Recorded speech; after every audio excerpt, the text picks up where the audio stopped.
In this video, I'm breaking down my experiences and the differences between NYX boots, White's boots, and JK boots. This is a full P&W breakdown. I'm gonna go into the pros and cons that I see with each of these brands, kind of who they suit best. And I'm also gonna share with you the one shocking thing that all three of these brands have in common. I'll start off with NYX, and I have had 3 pairs of NYX boots in the past. There's the mock toe here, the tactical, and I've also had experience with their Americana, which is a cap toe service boot, probably the most similar to my personal style. And I ended up selling that one off a little while ago, but I'll throw some pictures up of it and also share my experience with it as well. So with NYX boots, I think you get the most variety. Of all these brands, NYX has the greatest variety of different styles, and they really bridge the gap between heritage and workwear. So they have a ton of work boots like this mock toe. This is an amazing work boot right here. They also have a lot of heritage styles, and they do a lot with different tanneries that are really interesting. I know they have a lot of Wickett and Craig leathers. They do a lot of different Horween leathers. I know they work with tanneries to develop special leathers just for their boots.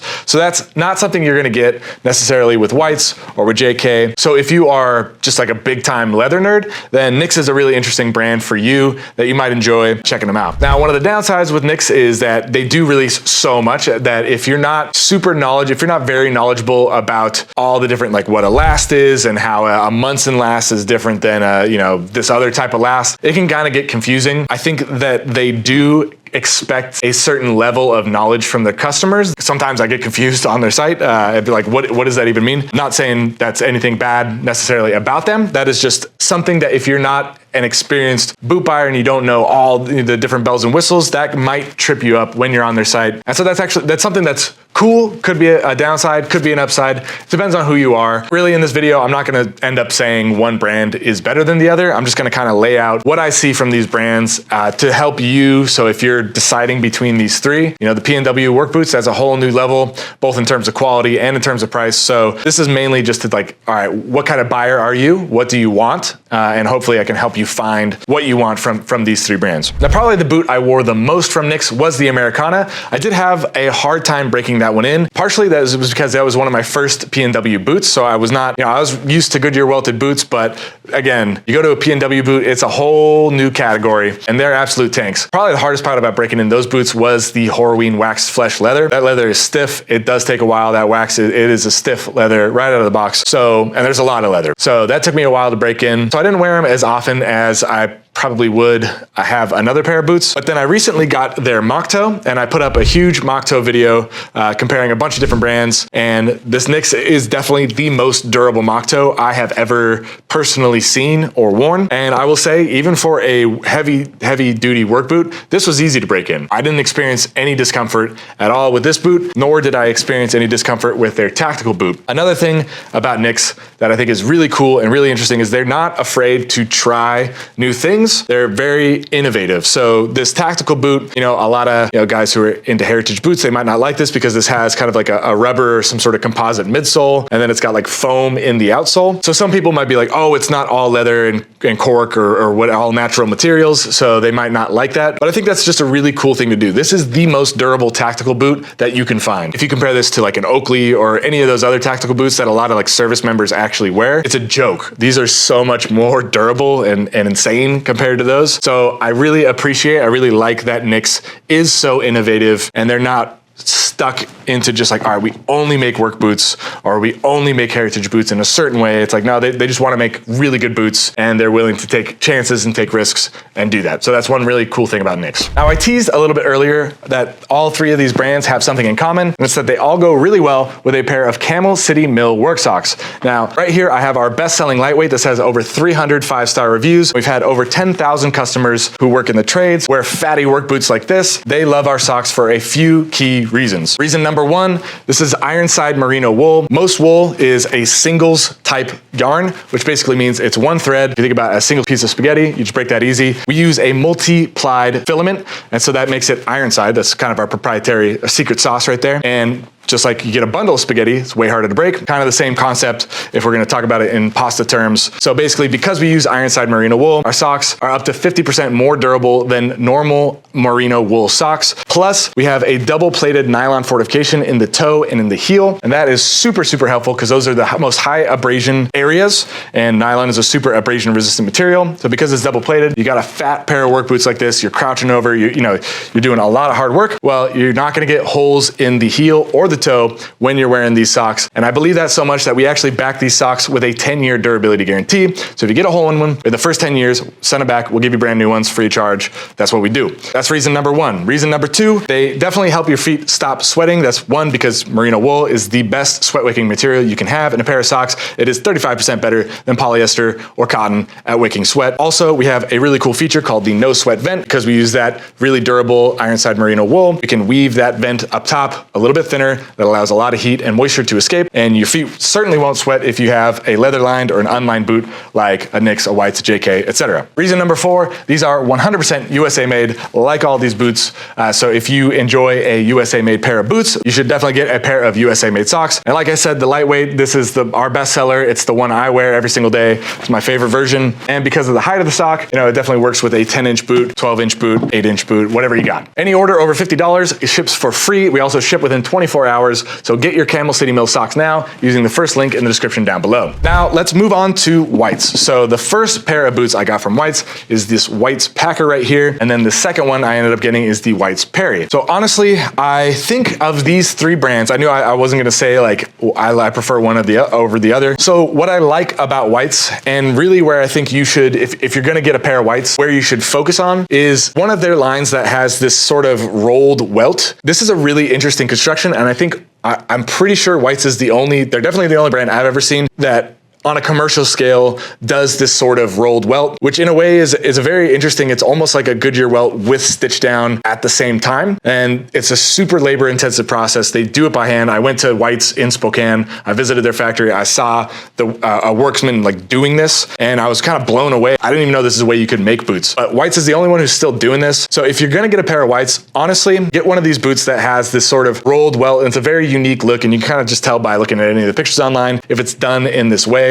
It's typically their more expensive boots that they do this on. But I think for that reason, just being a boot nerd, I'm glad I have this boot because it's a unique construction and I don't know how much longer it's going to be around. Now, on the downside, White's has been striving to be more affordable and appeal to a wider audience. So they came out with boots like the Perry right here, which is a very popular mock toe. But honestly, when I look at these two boots and when I compare them to each other, it's like they're from two different brands. So to me, White's kind of, I know I wasn't going to say like I like one brand over the other or anything like that, but to me, White's is kind of they're my least favorite because the White's Perry just wasn't doing it for me. To me, I'd rather get a Red Wing Classic Mock than this one. For me, Red Wing just does a much better job at having a unique last and a unique shape and more interesting and dynamic leathers. So for that reason, like in terms of just the mock toes, Red Wing Classic Mock definitely does it more for me than the White's Perry. And if you want to see more on that, I did have that big mock toe boot comparison video that I put out, and that goes into all the details. On the other hand, White's does come out with some super, super cool collaboration boots. They do interesting leathers, kind of like Nicks does. But yeah, I think just Nicks goes farther into that realm of unique, interesting styles, unique, interesting leathers. I think Nicks pushes that a little bit farther. So I'll say if you see a style from White's that you really like go for it. I mean, this boot is nuts. It is insane.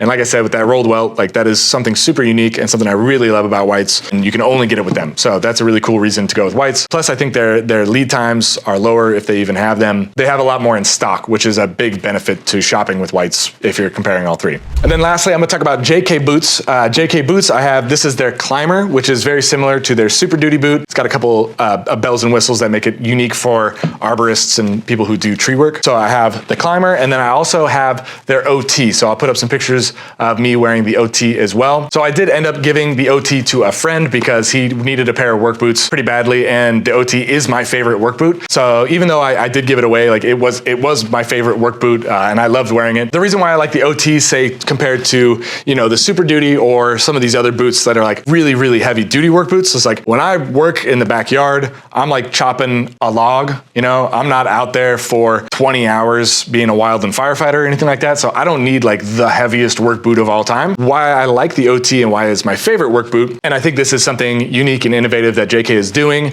and I personally love it. It's that on the bottom of the OT, they use a linesman shank, which is basically like a half leather midsole. So in the forefront of the boot, when you're crouching, you know, and you're crouching down like this, you don't have that fat leather midsole that can kind of add extra pressure and make the top of your toes hurt. It's just the Vibram rubber lug outsole right there, which is very flexible. And in addition to that, cutting out that extra leather, that also takes out a significant amount of weight. I don't know exactly how much weight, but it does reduce the weight of the boot overall. So the OT is immediately comfortable, very easy to break in, and also it's pretty lightweight, but it's still got the heart and soul of a P&W boot. So to me, it was kind of when I first started with P&W boots in general, I went with the work boots because that's what they're known for. And the OT was kind of the first one. It was like, all right, this has got the heart and soul, the stitch down construction. It looks super rugged. It's got the more bulbous toe. It's got all the things that people love about P&W work boots, but it's a little bit lighter. It's more comfortable right away. And it's something that I can just like quickly slip on and get my housework done and go to the yard and get the things done that I need to get done. So for me personally, that's why the OT is my favorite work boot. I also had the Climber here, and this was pretty much, I mean, this is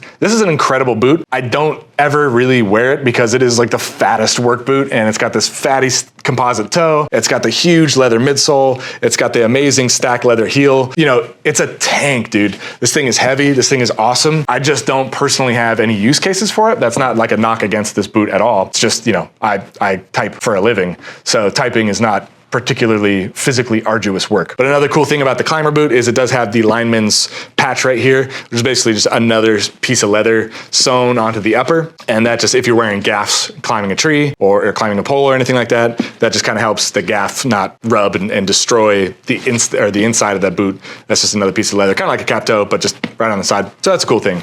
I can't remember how much customization Whites does. I know Nicks, you can kind of scroll through and select a bunch of different stuff. JK, you can certainly get a lot of customization done in terms of both sizing and then just what you add to the boot. JK also does pretty cool, like you can add any sort of like branding to yours. So if you're part of an organization, they already have a bunch that you can add your own. So if you're part of a union or whatever, you can add your own kind of branding onto that as well. So I think that's something that's really cool. So overall, if I was gonna break this down and kind of give like a 1-sentence pitch for each of these brands and what they're good at and maybe what they're less good at, Nicks has got the most variety. Certainly if you're into heritage style and more like fashionable boots, Nicks has definitely got a huge variety there, and that would be the brand I would look at first, especially if you're a big time leather nerd and you want to go deep and you know a ton about boots and you're ready to go in, then check out Nicks. Whites, if you want the shortest lead times, if you want something that's in stock. Personally, I would stay away from their Goodyear welted stuff, not because it's bad, it is great, but I just think that Red Wing does a better job, at least on the Goodyear welted side. What I would do instead is I would check out a pair of Whites that has that sort of rolled welt, and I forget exactly what it's called, but it's kind of like if a Goodyear welt and stitch down had a baby. It's a super interesting construction method. Whites is the only ones who do it. And if they have a boot in particular that's in stock and you want it and it looks cool, like Whites, they're a good brand. And then for JK, if you want a pair of work boots, if you want to kind of simplify the process and you're just like, hey, like, listen, I need a fantastic pair of work boots that's going to last me many, many years, then JK has all the options very clearly laid out for you. So you can kind of find what you need, get it, make sure you get the right size that you know, whatever size you need. And even if you're like a 15 triple E guy, you can get a pair of boots from JK that's going to work for you. So they're a great brand for that. And then they also, if you're into cowboy boots, they also have JK Western. So they make some sick looking cowboy boots as well. So yeah, so that's basically an overview of all 3 different brands. I hope you found this video helpful. Really just kind of wanted to break down my experiences with these brands and what I felt their strengths and weaknesses were, so that if you are deciding to buy one of these or you know, over the other, I know it can be confusing. So this is just my experiences, this is what I kind of find each brand excels at. So depending on what kind of buyer you are and what you're looking for, hopefully this definitely helps you. Now, if your mind is blown by all the boot research information you've been doing and you just want something great to put on your feet, then I definitely recommend a pair of Camel City Mill work socks. Get those in the first link in the description down below.